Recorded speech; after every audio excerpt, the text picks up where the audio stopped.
Mallorca, Spain. At the end of September, when most of Europe is cooling down, we came here to chase the last of the summer sun. But Mallorca is more than just beaches. It's mountain villages, wine tasting, and food worth travelling across this amazing island for. With just 3 days to explore, we set out to see if this island could give us one last taste of summer with our amazing friends, Rayan and Christina. So come with us to Mallorca.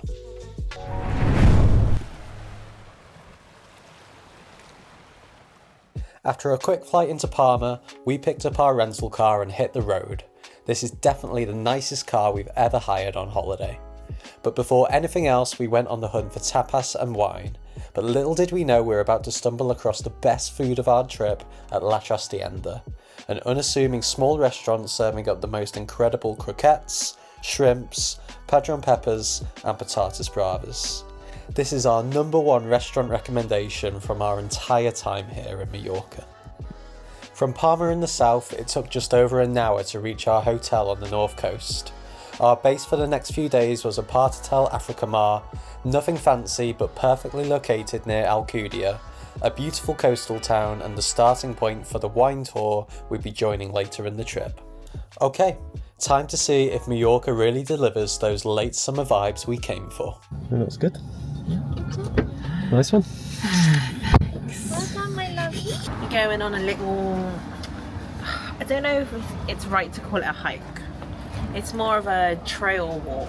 And then at the end, there's a little part where people like to stop and swim, so that's gonna be nice. But right now, we're gonna go for breakfast because we're hungry. Hola. Hola. Can we order one Serrano ham and cheese, please? And one Kona toast? Thank you. Thank you so much.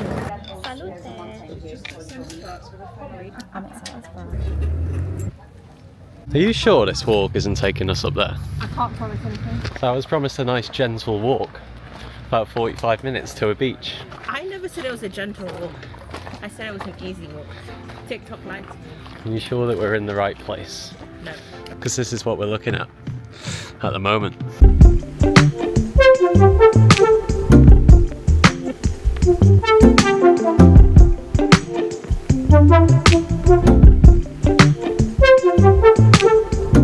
The whole idea of this walk is that it's what, about 5k? Was it one way or no, round trip?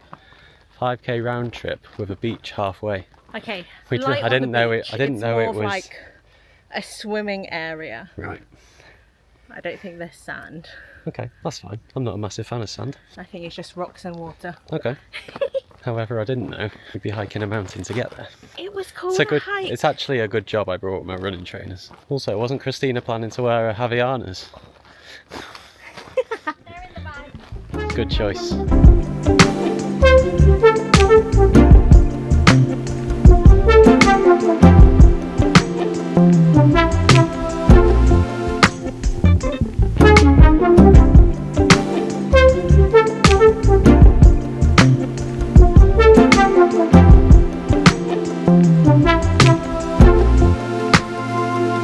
Can you just give him a Haribo?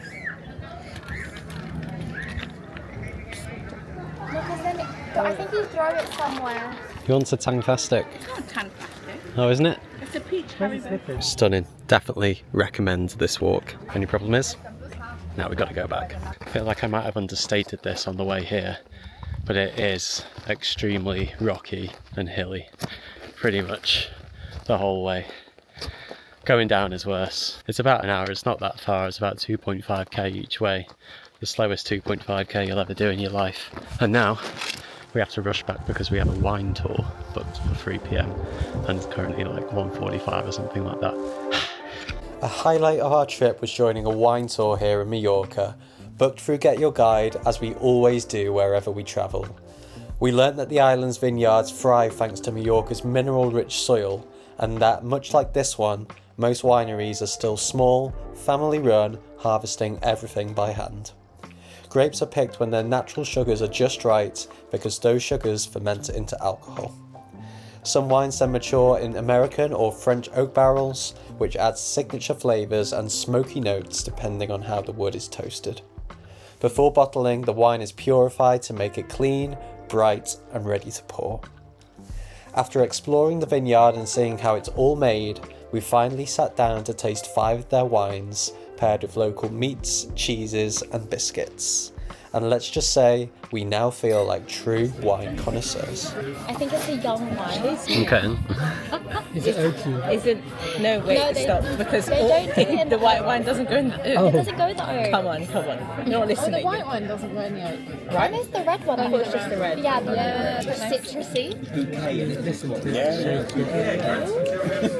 Listen to it. Ooh, it is quite dry, isn't it? This tour was so much fun, and we definitely recommend it. After 2 wines, 1 rosé and 2 reds, and some bottles to take away, it was time to head back on the coach to Alcudia Old Town.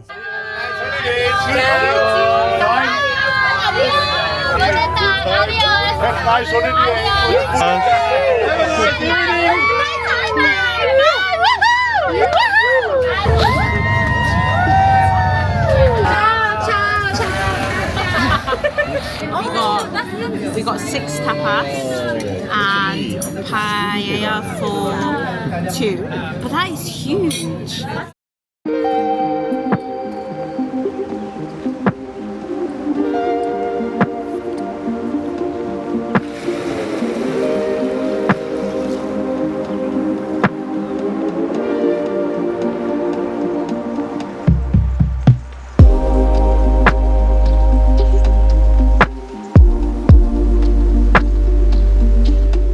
Good morning guys, welcome to day 2 of Mallorca. Today we are visiting Valldemossa, Deià and Sóller. First stop Valldemossa for coffee. Pastries. Love a pastry.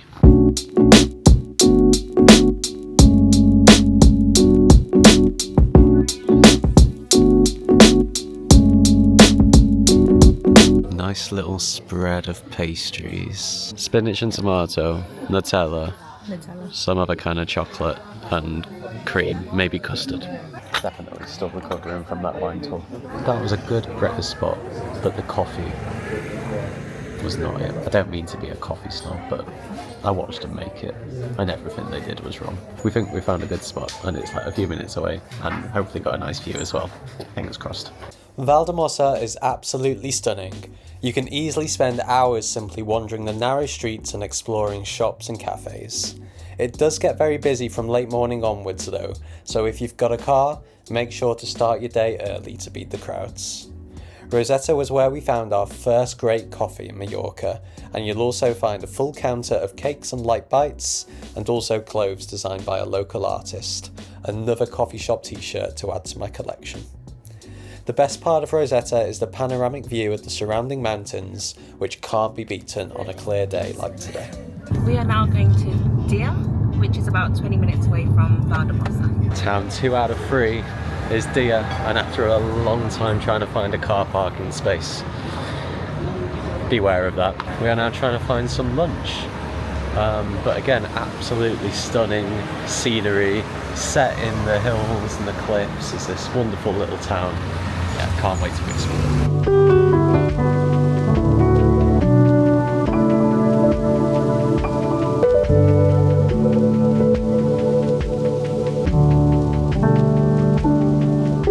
That was great. Definitely recommend Saffron Fresca in Deià for lunch or dinner. Anyway, we've got a bit more exploring to do of Deià before moving on to Sóller now. And look at these views.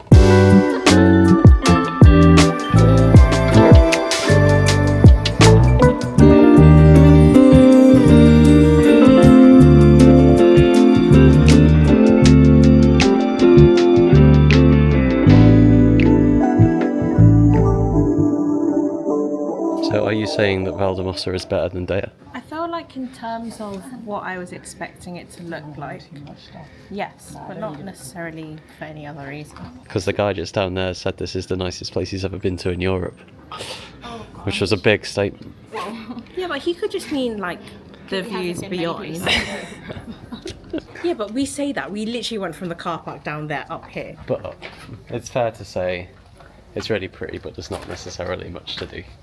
Which is why on TikTok everyone just says walk through these towns, but they don't actually say what they're doing there, which now makes sense. There's just not much to do, but we kind of knew that. We did know that. That's why nothing was planned for Deià. It was just to see the pretty sides of this. It was. Of this island, darling.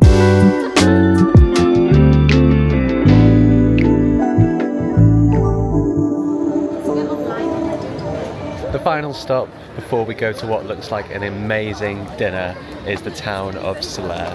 Here at the main attraction, the church, cathedral, not sure. We were planning to go on the tram, which takes you like around the whole town. It takes about 20 minutes each way, but then after finding out it would also cost 20 euros each, we've just decided to have a little stroll instead. But this is really pretty.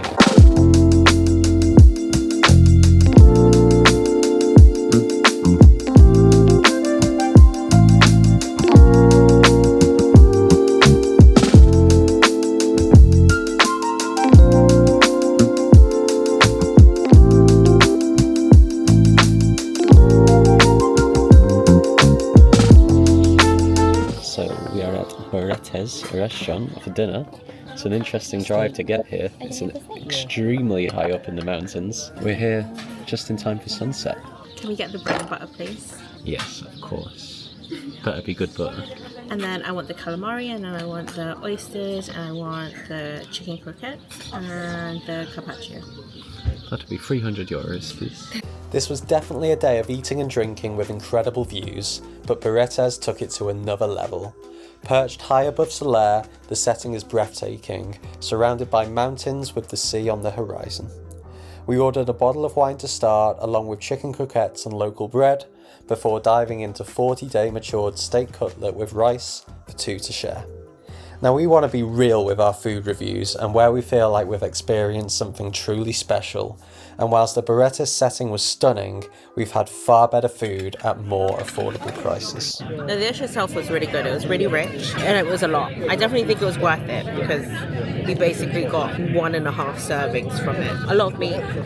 I personally like fat, so I don't mind it. Where I say I'm a negative Nancy is the food didn't even come out piping hot though, and then the plate wasn't hot, so that wasn't helpful either. For something I'm paying 42 euros per person for. But you know what? It was nice. I'm glad we chose it. No, So, I'm glad I chose it. Yeah. Mine is 3. It was good. It was good, but it didn't like wow me off my feet, you know. Seeing a quick verdict, go. I liked it. There was actually a lot of lobster, I feel like, for what you get. I don't think I mentioned what you had at the beginning. I got so stuck into the steak. What was it? Good. It was a pasta with lobster, a lot of lobster, and there was also burrata hidden underneath. I saw that. It was good, but as well, I feel like it was missing. Okay. So we've all said that the dishes were missing something. I think because we've been to restaurants that are not necessarily expensive or high end, that still have hot plates. Or like the tapas place on the first night, we just like randomly came across it. So in a weird way, that like exceeded our expectations, right? But then you're like so happy about it. And then this one, like, it's flipped because we'd planned it, we'd booked it, and then it felt like it was missing something. So closing out, would you recommend? I feel like if you're here for the views, then yeah. I feel like if you're here for the vibes, for the views, then yeah.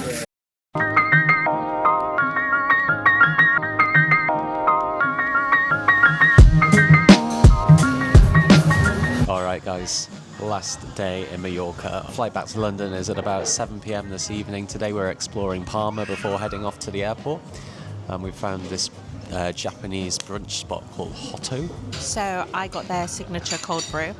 I wasn't really sure what I was expecting, but as like drinking just a chocolate orange. It's really smooth, it's really refreshing, and I would recommend, guys.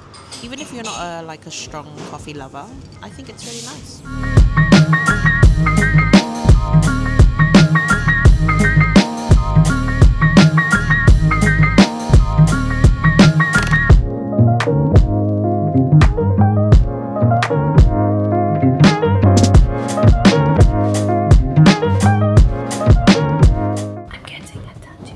I'm finally getting a tattoo of Dakota. Insert Dakota. I think the most important part for me, so number one, I have made it my mission to only get tattoos when I'm abroad now. 2, I've always wanted a tattoo of Dakota, but I think the most important thing was it either needed to represent him or it needed to be him. And I'm currently getting a stencil made of his face. Oh, that's cool. It's the lines. I think this works. It does look like him though. It actually does look like Dakota. Yeah, that's a good size actually. Okay, Dakota. Let's go.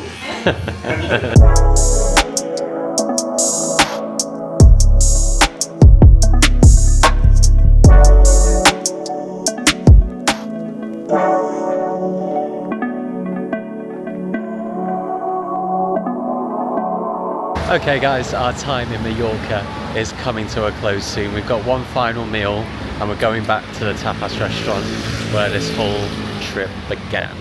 La Trastienda is the one. The best tapas and wine and a brilliant way to end our time in Mallorca. Thank you for watching, like and subscribe, and we will see you next time.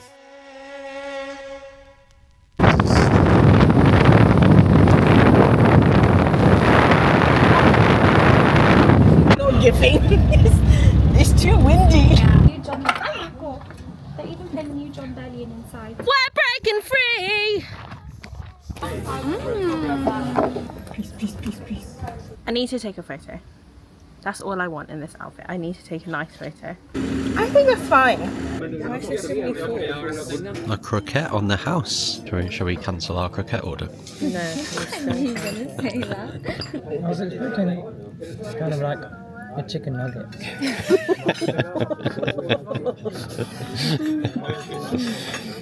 Good one.